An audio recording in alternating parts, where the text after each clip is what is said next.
heard that expression, right? If you build a better mousetrap, they'll beat a path to your door. Means I could get rich.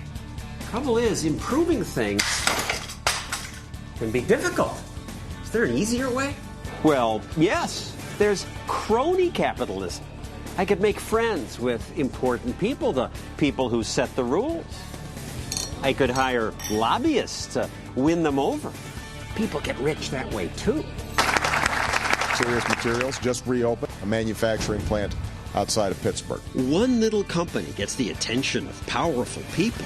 This is the story of Republic Windows and Serious Materials. Might government handouts and a cozy relationship between this company and the administration have something to do with their success? Economic stimulus! Ta-da! Plus, new government rules make things tough for small businesses that sell kids' toys. This is not the law we need. I'd have to mark this up 1,000%. We'll be out of business. But the big toy companies don't object. Don't give Erno a big hug! And big tobacco supported tobacco regulation. And big pharma supports Obamacare. Big banks get bailouts. Could it be that Michael Moore got this one right? This economic system they call capitalism has no moral or ethical core to it. Is capitalism to blame? No. It's not capitalism. It is crony capitalism. And now, the man who shatters conventional wisdom, John Stossel.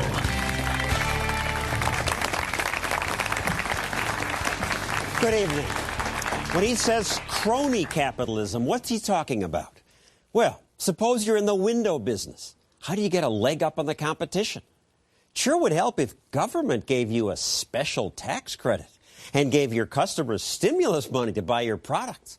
It would help even more if somehow you could get the president and the vice president of the United States to say nice things about your company. But come on, that's not possible, is it? No company could be that fortunate. There are three big companies in the window business: Pella, Anderson, and Marvin. Marvin Windows and Doors fit your vision. The recession's been tough on these companies. But then there's also a much smaller company, Serious Materials. Sirius is booming, according to this article in Fortune. On a roll, according to Inc. magazine, which put Sirius's CEO on its cover with a story titled, How to Build a Great Company. How did he do it? Well, he had some help from high places. Thank you, Mr. Vice President, for your unwavering support. That's Vice President Biden he's thanking. Without you and the Recovery Act, this would not have been possible. Biden returned the compliments. You're not just churning out windows. You're making some of the most energy-efficient windows in the world. I would argue the most energy-efficient windows in the world. Other window makers say, no, our windows are just as energy efficient. But the vice president hasn't visited their companies or even mentioned their names. And why am I talking about the vice president? I'm here today representing Serious Materials. How many company officials get to make introductions like this?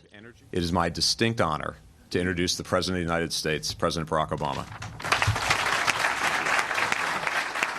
The president gave a speech on energy policy that cited, guess which company? Serious Materials just reopened, as he mentioned, a manufacturing plant outside of Pittsburgh. And these workers will now have a new mission, producing some of the most energy-efficient windows in the world. Wow, what a dream endorsement. And just last week, the president announced a new set of tax credits for so-called green companies. The only window company on the list? Serious Materials. This is a story of how a new economy, predicated on innovation and efficiency, is not only helping us today, but in inspiring a better tomorrow. Actually, I think it's a story about crony capitalism. It's almost as if the government and Serious Materials are partners. The company VP of Policy testified in Congress. Thank you for the opportunity to appear here today and share Serious Materials' experience in creating green jobs. And here he is in this picture with so-called energy leaders at the U.S. Department of Energy. And who's the woman in the middle? Kathy Zoy, who oversees the government's weatherization program. She has big plans for your tax money, as she explained at a conference. Where literally SWAT teams go into neighborhoods and they retrofit every single house and every single business on Main Street. Oh, and I left out a little fact. Kathy Zoy is the wife of the Vice President of Policy of Serious Windows. So of all the window companies in America, maybe it's a coincidence that the one that gets presidential and vice presidential attention and a special tax credit is one where company executives give thousands of dollars to the Obama campaign, and where the policy director spends nights at home with the Energy Department's weatherization boss. It could be coincidence. And there's apparently nothing illegal about this. In Kathy Zoy's ethics agreement, she did disclose her marriage and says she would recuse herself from any matter that had a predictable effect on her financial interests. But it sure looks funny to me. And it's odd that even the liberal media has so much interest in this one company. Vice President Biden says the stimulus bill's funding for making buildings more energy efficient is expected to drive up demand for the kinds of windows made by Serious Materials, which has caused the company to ramp up its production. That's how it works. Economic stimulus. Ta-da! Ta-da is right. That is how it works. But government handouts that go to one favored company, why is that right? We asked the White House, the Department of Energy, and Serious Materials to provide someone to talk about this, but they all declined. A Serious Materials spokeswoman said, "We don't comment on the personal lives of our employees." Just today, however, she called to say our story is full of lies, but she wouldn't say what those lies are. So with me now are Jonathan Blake and Annette Meeks of the Freedom Foundation of Minnesota. They brought me this story. So, Annette, how did you find out about it? Well, we track local government spending. We're just a small state-based think tank in Minneapolis, so we tend to look at what's happening in our state. And when the Recovery Act was passed last year by Congress, we took particular interest in that. And we just happened to notice that there was an awful lot of attention being paid to one window manufacturer when we had several large window manufacturers in our state that were linked. You happened to talk to executives from the larger window companies, and they said they weren't doing so well. Things were really tough. Some of the toughest times, some of these companies are 100 years old.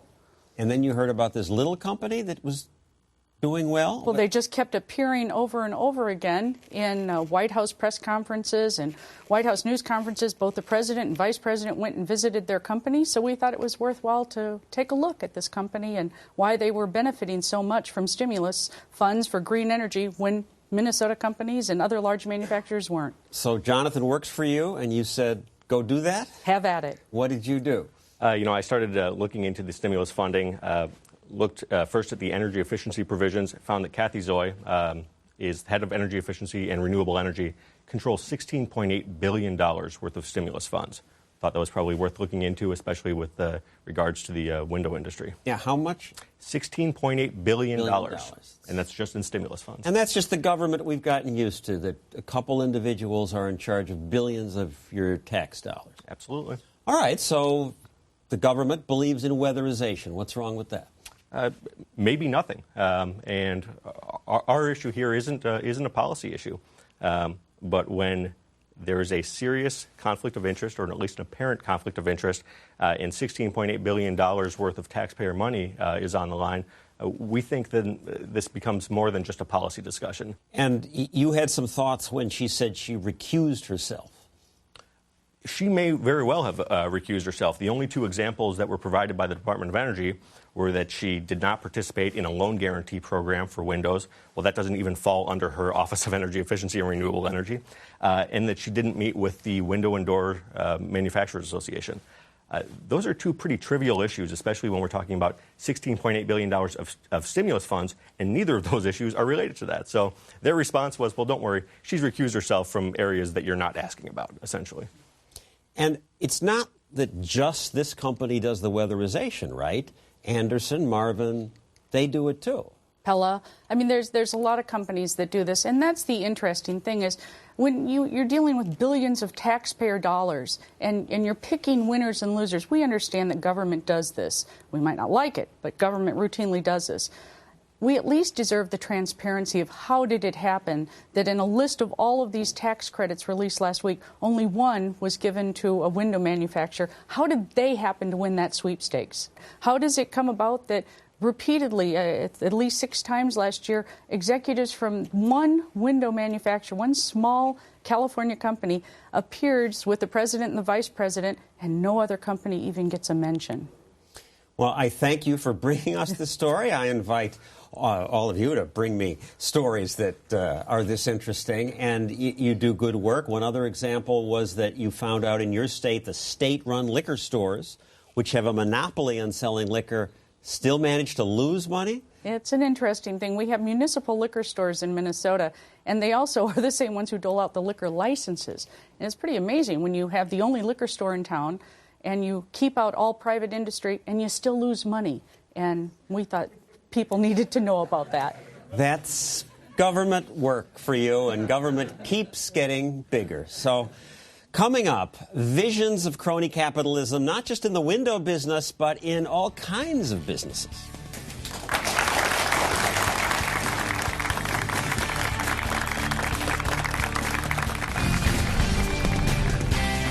Simple.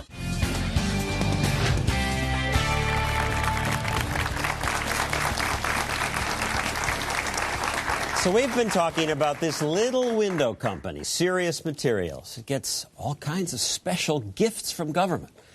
Well, Tim Carney has written 2 books on crony capitalism, including one aptly called The Big Ripoff, How Big Business and Big Government Steal Your Money. Dennis Calabrese was chief of staff for a former majority leader of the House. And in that job, he says he saw the ills of crony capitalism firsthand. So what ills are you referring to? Well, John, the American public, I guess, thinks that Congress goes and deliberates serious issues all day and works on major philosophical problems and debate each other. It's the big picture. Right. And really, a typical day in Congress is people from the private sector coming and pleading their cases for help. And it may be help for a specific company, like the window example. It may be help for an industry, an entire industry. It may be help for United States companies versus overseas companies, protectionism. But the business of... And they always make a good case. You have to be a really principled congressman to be tough enough to say no. Particularly if they're from your district and they're giving you campaign contributions. So your congressman is sucking up to these people. That's one, there's so many varieties that it's hard to narrow it down, but that's a common one. But this window company you named, I'm sure has got a lot of great employees. The problem is, so do their competitors. The competitors have, those jobs are just every bit as important as the jobs in that company. Congress picks winners and losers in the free enterprise system. That's wrong. That's corrupt. People think that's the job of the wise people in government. And they're wrong. And Congress has led them to believe that. Congress wants you to believe that free enterprise will be successful if the government gets involved in it. It'll be more successful. In fact, the record is it's less successful every time they get involved. And, of course, then it's used to criticize capitalism. Well, look, it doesn't work. It's not fair. It's a self-fulfilling prophecy. This is an unholy alliance. And it is being perpetrated, and the losers are the taxpayers and the voters and the stockholders of the companies. And Tim Carney, this is what you wrote about in The Big Ripoff. Yes, it's been going on since the beginning of the Republic, unfortunately. I think it's getting worse under the end of the Bush administration, beginning of the Obama administration. As government gets bigger. You see it everywhere. I think healthcare is one of the greatest examples where the president talks as if he's battling the special interests, but he cut a deal early on with the drug companies. This healthcare bill subsidizes drug companies. It keeps the ban on reimportation of drugs from Canada going. It provides mandates that we have to buy health insurance. Again, this is not business going out and trying to convince consumers to buy their products. They're convincing politicians to force people to pay for their products. And going back to the Serious Window case, I noticed they got this special tax credit. Mm-hmm. And we looked up the criteria for this tax credit. What made these companies so special? And there were a number of things on the list, but high on it was job creation. Serious gets the money for that, and yet how many jobs will they create? Much of the favorable media attention that Serious got started when they reopened a closed window factory in Chicago. The company abruptly closed down, and its 250 employees staged a sit-in to protest losing their jobs. And to protest America's bailouts. You got bailed out! We got sold out! The union, the United Electrical, Radio, and Machine Workers, occupied the factory and held it for a week. Serious then stepped in as the heroes. Factory is likely to reopen, and those workers who fought back are expected to be hired back by this new firm. Union jobs in their old factory.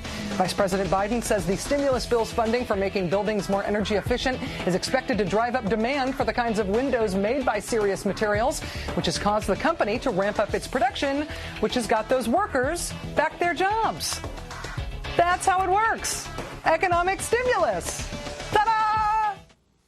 But where are the jobs? It's now almost a year later, and Sirius didn't hire back those 250 people. The Washington Post reports that they're yet to hire back even 20 of those workers. I don't see why that's more stimulus success or why, amidst this media circus celebrating wonderful union jobs, how come the media doesn't follow up on these things? I think the media largely believe that business and government tend to be rivals. You see them writing intuitively about government's there to protect us from business, but it's a case. Usually, it's the big businesses that are able to play government more. But the point is that it's connection to government. A good connection to government is the best asset a company can have, increasingly as government plays a larger role in the economy. So whatever the criteria are that they lay out officially for this is how you get the money, the real thing is, do you have a lobbyist? And Serious Windows hired a lobbyist earlier this year, former staffers for the House. For the first time. For the first time, yes. Former staffers for the House Science Committee is who they hired. And then, obviously, there's the marriage with the administration official. Look, an entire political system has been built on that myth. The Republican Party defending the business interest and the Democratic Party defending workers' interest. John, both parties are defending themselves to stay in power, and the loser is the constituent and the little guy. They're in league to retain power for themselves. And it's a nice story to tell that they're at war every day over these deep issues, but they are really in collusion to stay in power. And they are staying in power and getting bigger all the time. Serious Windows and their cozy deal with government is just one example of this crony capitalism. When we return, we'll talk about the military, big toy companies, big steel, and big tobacco.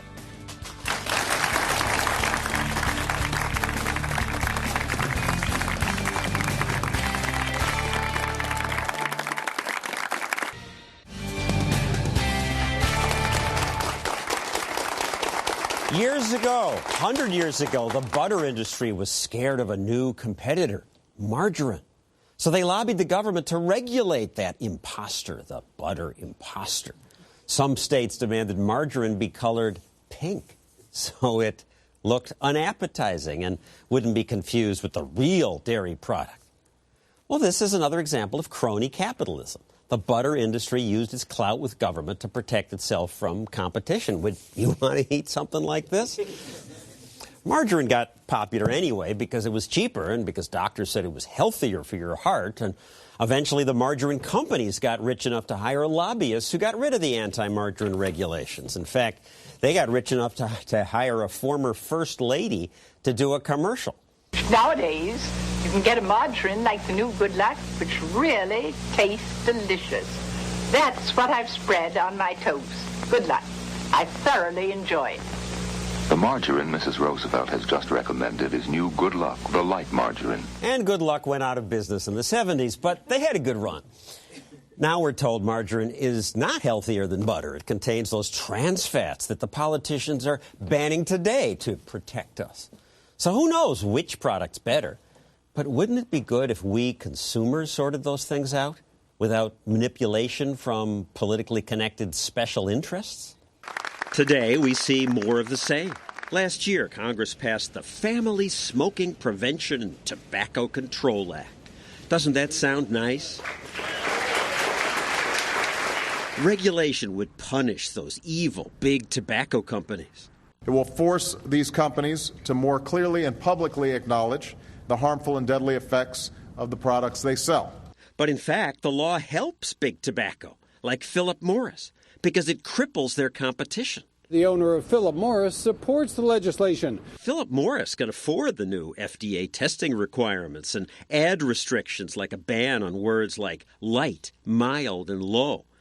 But a smaller or new competitor cannot. The result? So-called consumer protection that protects big brands.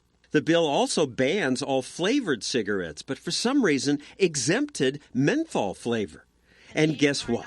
The week before the bill passed, Philip Morris introduced a new menthol cigarette. The politicians may fool the media and public, but it's harder to fool the smart people who put their money where their mouths are. They saw the benefit to Philip Morris. Between the time the bill was introduced and passed, Philip Morris stock rose more than 35%. Government giving a leg up to big companies isn't new.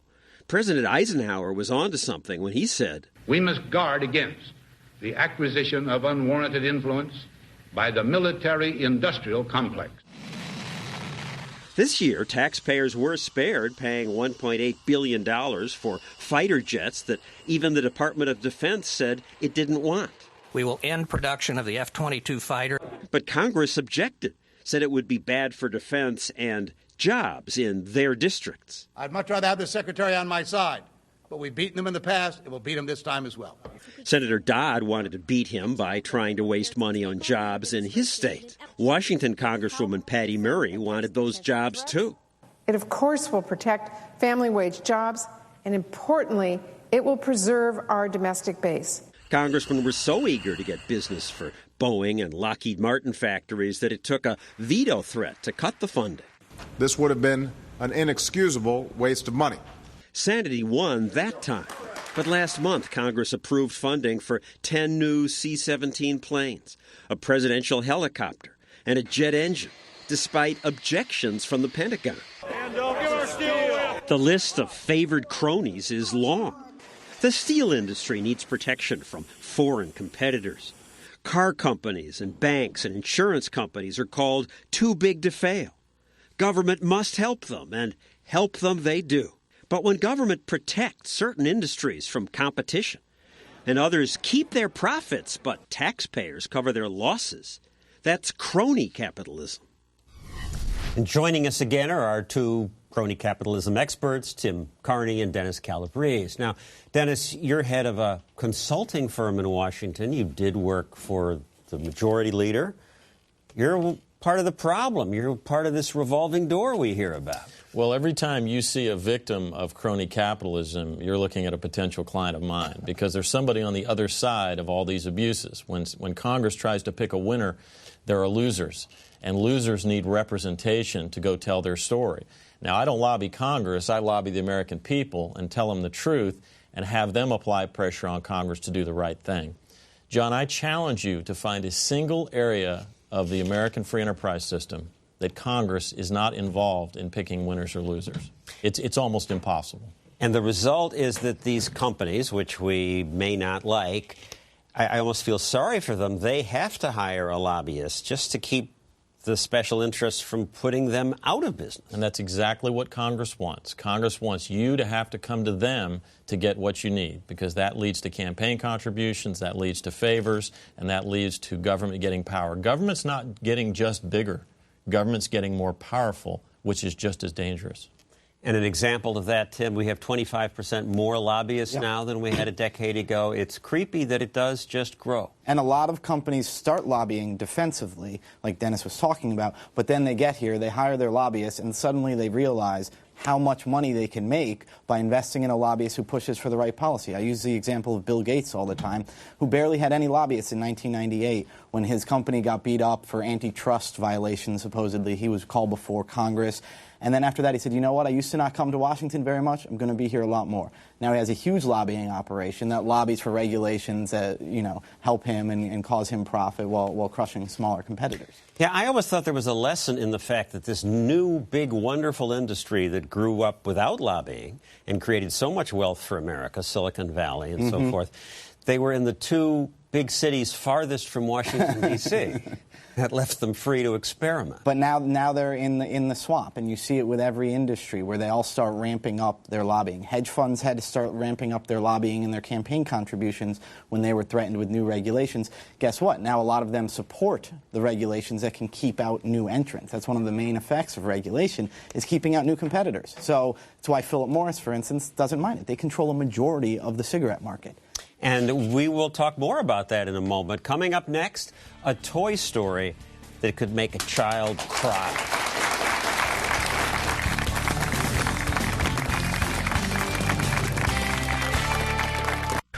You wanted more business news. You wanted more information. We needed more TV. Fox Business Network. Available in HD.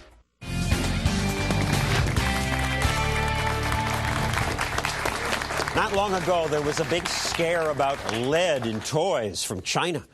It was one of the scares of the year, so Congress passed a law to protect us. Government regulators are always ready to protect us, and especially when they're going to protect the children. Another recall of Chinese-made toys. So government regulators wrote a law. There are toys being sold in our stores now that are untested and are unsafe. The new regulations require that all toys be tested for lead. Small toy producers said, we can't afford that. The really large companies they'll be fine, but people on a small scale will be out of business. And because the law applies to all toys, even used ones, it means thrift stores and the Salvation Army have had to throw all these good toys out rather than give them to needy children. It's unfortunate for the children that parents can't always afford to buy brand new toys, that we have to dispose of these toys. Goodwill and the Salvation Army say they had to dump also more than $100 million worth of secondhand children's clothing, like jackets like this one with, or it's got a zipper. Now, there's probably some lead in the zipper, but so what? Scientists told us that kids could suck on this till the cows come home and they wouldn't ingest enough to hurt the child. But that doesn't matter. It has to go. So you can keep that if you want it. So does this thing. I'm told it's called a onesie. It's got these snaps. The snaps might contain lead. No real threat to a child, but out it goes too. $100 million worth. Goodwill posted this notice listing other donations they no longer will accept. Strollers, car seats, cribs, baby beds, and so on. They'll now all be junked. What a waste. So, for thrift stores and those of you who used to get cheap stuff from them, tough. For small toy makers, tougher. You may be out of business. But for big toy makers, the new testing's no big deal. Some already had their own testing laboratories. So the law that crushes a newcomer is no big threat to the big guys. And joining us now is Ann Northrup, one of 5 commissioners on the Consumer Product Safety Commission, the agency that's supposed to police toy safety. Now, Ann, I assume that this lead law was well intended. They're protecting the kids. Well, certainly. I mean, the Consumer Product Safety Commission it has to implement the law as it was passed. But it's not just the cost of re-engineering the product to make a product now that doesn't have the lead in it. It's that every single component has to be tested. Those labs have to be certified by the Consumer Product Safety Commission. So now there's a big lab industry expansion. And every single product has to carry a certification based on those third-party tests. This appears to have no metal. It's wood. This exempt? Oh, no, I'm sorry. It's not, John. You see these cute little people in the back here? See that little bit of white paint and black paint? Each one of those are different components. Does it look like maybe it's glued together? That glue would have to be tested. And then I think that there is a coating on here, a varnish of some kind. That would be another test. Every one of those would be considered a separate component. And I don't know, does this look like it was dyed? Oh, yes, I think that would have to have another test. So this costs thousands of dollars. All of those. I've got this stick horse. This appears to be all cotton. I assume I'm okay with this. I can give it to the thrift store. Well, we would have to make sure this is all cotton, but this doesn't look like this is all cotton, so that would have to be tested as a separate component. This fringe here that's so cute, anything that makes a toy cute often is something that's not pure cotton. So that would have to be tested. And do you see this cute little button here? That not only would have to be tested, I found the cuter they are, the less likely they are to be lead-free, even though a child could suck on that and not get any lead out of it. It doesn't leach out, doesn't consume enough to change their blood level. When they pass these laws? And why don't you people go say, this is ridiculous? Well, actually, the commission is sending up a report to Congress. But, you know, what you hear all the time is, well, the big companies aren't complaining about it. And in truth, the outpouring of tears and anguish over this are coming from the small toy manufacturers. There are all sorts of people that are crafters. They go to craft fairs and sell their product. They're the cute things that maybe a grandmother might want to buy a specialty toy. Those will all be far too expensive to test, and so those are the choices will be far less plentiful. And you came out with this handbook for resale stores, and this, I'm told here, includes garage sales. I mean, what happened to freedom? Well, the law said that it was retroactive, and so even if something were safe to buy last year and has never been recalled because it's not safe, it's still, because it hasn't been, what was safe last year is not safe this year, you realize. Well, you give me good advice. I'm holding a garage sale. It says you may want to hire a qualified, trained person in your area who can quickly screen all your products with a handheld device called an X-ray fluorescence machine. Okay, solves the problem? Well, to the credit of the CPSC, the Consumer Product Safety Commission, we're not sending our investigators out to your garage sale. And I should mention this little X-ray machine cost $30,000. $30,000. And Goodwill says it kept breaking down, all from a scare based on no children dying from children clothing, from kids' clothing. All of us want true lead threats to be withdrawn. Paint. Lead paint. Lead is in our soil. Lead is in our. Absurd. But this is. You could suck on a lead button. You could suck on a grommet, and a child would never extract the lead out of that at a level that would register in their blood. And yet, it's still illegal.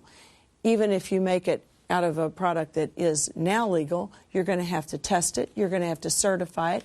You're going to have to create a registry. That kills the little guy, but not the big guy? Yeah, the Mattel, the largest toy maker in America, who made most of the leaded toys from China, they multiplied their lobbying by 6.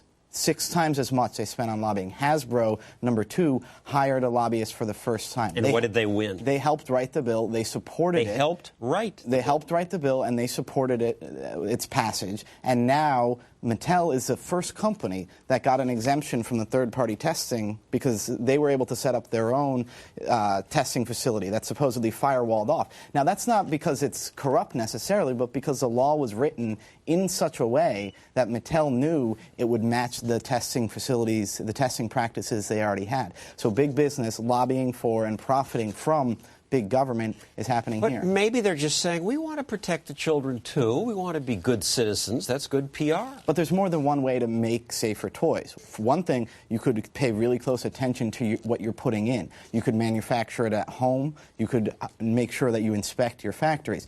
Mattels are all over in China and Asia. They can't do that. So testing on the tail end makes more sense for them. Government comes in, makes a one-size-fits-all, says everybody has to do it the way Mattel does, whether you're making 1 million Dora the Explorer dolls or whether you're making 4 children's chairs in your garage. So they lobby to get in the door first. When we return, crony capitalism and its role in the stock market crash and the bailouts. Both the recession and the bailouts have given capitalism a bad name. But this economist asks, why are the critics blaming capitalism? It is crony capitalism. That's next.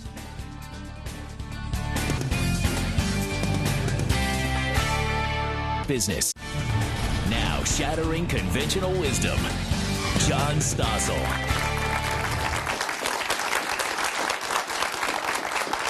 If you ask people, what caused today's 10% unemployment? What caused the recession?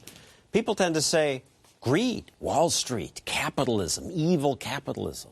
The bailouts of the car industry and the big banks made people even angrier. Wall Street's greed has got to go! Hey, hey! They were egged on by activists like Michael Moore, who said capitalism has failed.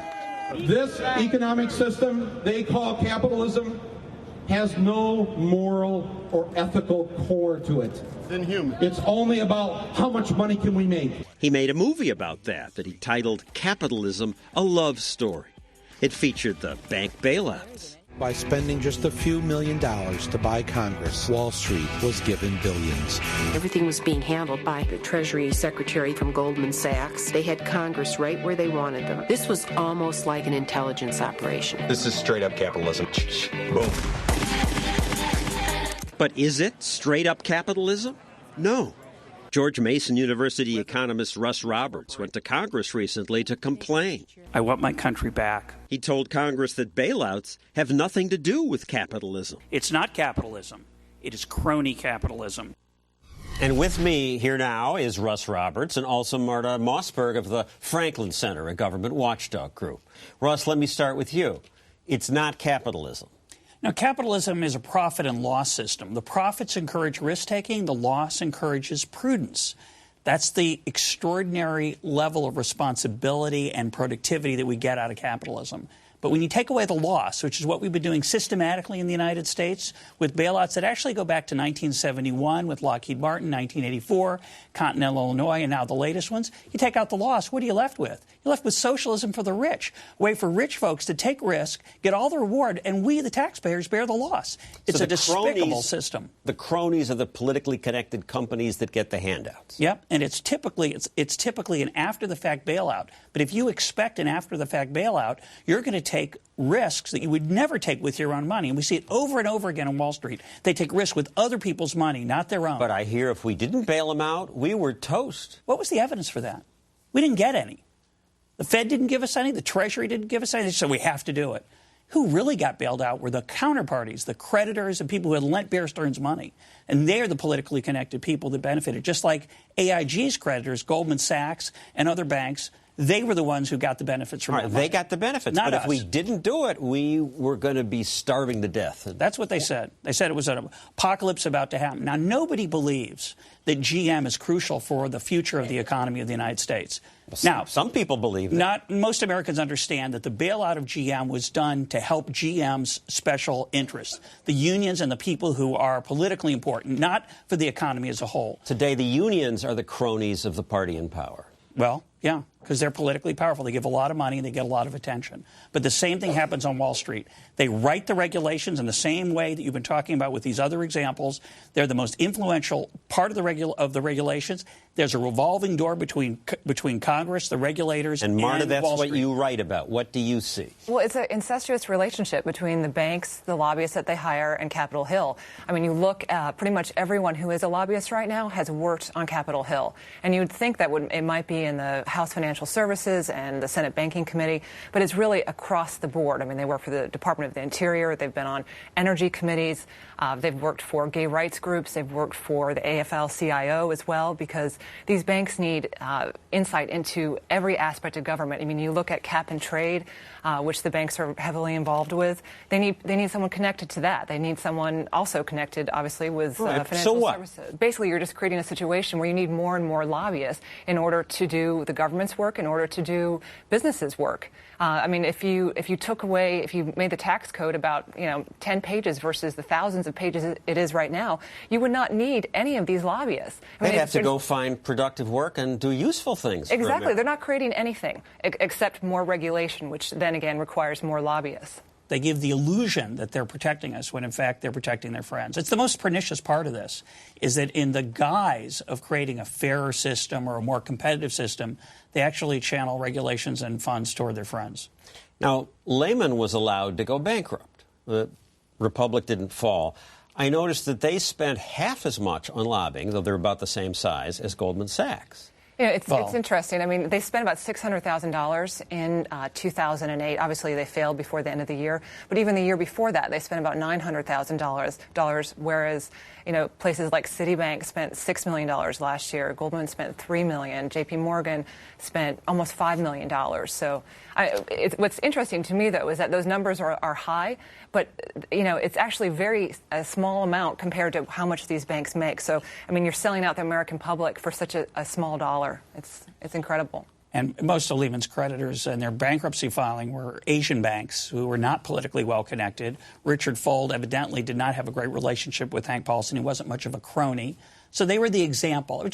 They said, oh, we can't bail out Lehman because we've got to set an example. Maybe they just weren't politically connected the way the creditors of Bear Stearns and AIG were. So it certainly pays for the AIGs of the world to pay $1 million to lobbyists because they get back tens, hundreds of millions. Oh, definitely. But, you know, when you look at a place like Goldman Sachs, for example, they've graduated so many people into government that they almost don't need to spend as much as the other companies. I mean, they're spending half as much as Citibank, and yet they get these fantastic results if you look at, you know, how they're treated and vilified now. You know, right under Geithner at Treasury is a Goldman alumni. You have people at the World Bank. You have people at the Bank of Italy. They're really smart people. Maybe they're just smarter. I don't think they're smarter. I just think that it helps Goldman's business model down the road. The answer, we're told, is some new regulation. That'll solve this problem. Every time we reform the system, we move toward where experts are going to design tougher on Wall Street. and a fail-safe system that risk won't get out of hand. We've been doing that since about 1938 or so. Every 10, 20 years, it blows up. Now it's blowing up more frequently. Maybe we ought to go the different direction. Maybe we ought to say, let's let people fend for themselves. It's called capitalism. Why don't we try it? Thank you, Russ Roberts. I hope we will. I doubt that we will. And so, can we stop this crony capitalism madness? Yes, we can. That's next.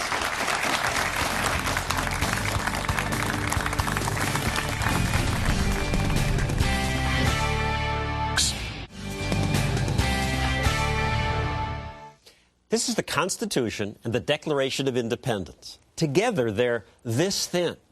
This tiny booklet created the conditions America needed to give 300 million people freedom and prosperity. However, our political leaders always believe they can improve on this, so they keep adding pages of rules. These are some of their rules. They are just the rules a toy maker has to understand and obey. Thousands of pages. Now, I assume these rules were well-intended, but many are a useless waste of time and money, and many give companies an advantage over others. These rules foster crony capitalism. Crony capitalism thrives because we've gotten away from this. We've given politicians and bureaucrats unbelievable power to write and rewrite the rules of the game. So, not surprised that they help their friends along the way. Both parties do it. And don't give our steel away. When George W. Bush was president, the steel industry demanded protection from foreign competition. Without it, they said, Americans will suffer. The door would be open to run this industry out of business. Foreigners had the nerve to want to sell a steel that was cheap. Big Steel lobbied Washington, and the president responded. We look forward to working with you to do what's right for the steel workers and the steel industry of America. What's right for the steel industry turned out to be a 30% tariff. As a result, businesses that were less well-connected, like this casings manufacturer that had to pay more for steel, suffered. We estimate that in the first year of the tariffs, it cost us over $1 million off our bottom line. The politically connected tire industry also got protection. Imports were hit with a 35% tax. Yet politicians had the nerve to say it was about maintaining an open and free trading system. But what about you consumers who want to pay less for steel and tires? Who cares? You don't have a lobby. It's time that we acknowledge the difference between the free market, which is based on raw competition and a level playing field, and crony capitalism, which is based on connections and privilege. The solution? Stop creating this stuff. Stop micromanaging life. This stuff just gives big companies more ways to use their power and connections to cheat, defeat the competition by rigging the game. And that's what they do. They use these dumb rules to hide from fair competition. But there's no room to hide behind this. So this is the solution. Give government less power. And then there's less room for special favors and backroom deals. If we take the crony out of crony capitalism, we can get back to the real thing. And that'll be good for all of us. So, thanks for watching. See you next week. Good night. We want to hear from you. Send us your ideas, your examples of government gone wild, and join our studio audience. To do that, email us or call us.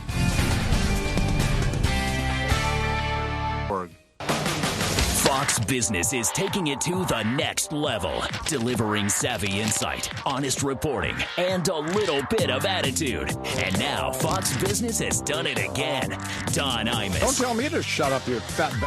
I'll hang up on you. John Stossel. Mommy government is not going to watch every move you make. Two unique voices that break the mold